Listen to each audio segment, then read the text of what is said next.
سلمان فارسی رضی اللہ تعالیٰ عنہ روایت کرتے ہیں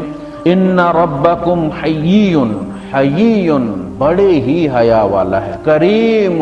بڑا ہی کرم والا ہے، عطا کرنے والا ہے، جود و سخا والا ہے، یستحیی من عبدہ وہ حیا کرتا ہے اپنے بندے سے اس بات سے اذا رفع یدیہ جب وہ دونوں ہاتھ اپنے اٹھا لے الیہ اللہ کی طرف فَيَرُدَّهُمَا صِفْرًا وہ ان کو خالی لوٹا دے، وہ ان کو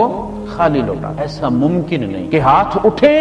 تو اللہ پاک جس کے بھی ہاتھ اٹھتے خالی نہیں آتے، کہیں نہ کہیں کمپنسیشن اس کی ہو جاتی ہے۔ بندہ مدیر کے پاس جائے بیوی کا ویزا لینے کے لیے ریزیڈنس، مدیر کے یار ریزیڈنس تو تمہیں الاؤ نہیں ہے، معافی مشکل ہے، زیارت دے دیتا ہوں اللہ 3 مہینے موج کر لیں، خالی ہاتھ نہ جاؤ، کیا کہو گے مدیر کے پاس گیا ہوں خالی آتا ہے، کہا اللہ پاک کہتا ہے نہیں یہاں تمہاری میں وہاں تمہاری ضرورت پوری کر دوں، وہاں ٹرانسفر کر دوں، یہاں تمہارے لیے بہتر نہیں جو تم مانگ رہے۔ اور ابی ہریرہ رضی اللہ تعالیٰ عنہ روایت کرتے ہیں انہ من لم یسأل اللہ یغضب علیہ جو اللہ سے سوال نہیں کرتا مانگتا نہیں اللہ پاک کو اس پر بڑا غصہ آتا ہے۔ یہ بے نیازی ہوگی تو بے نیازی تو صرف اللہ کو سوٹ کرتی ہے،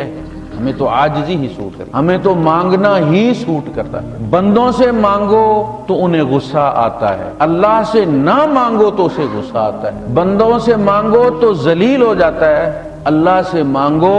تو عزیز ہو جاتا ہے، عزت ملی جاتا ہے، عزت ملی۔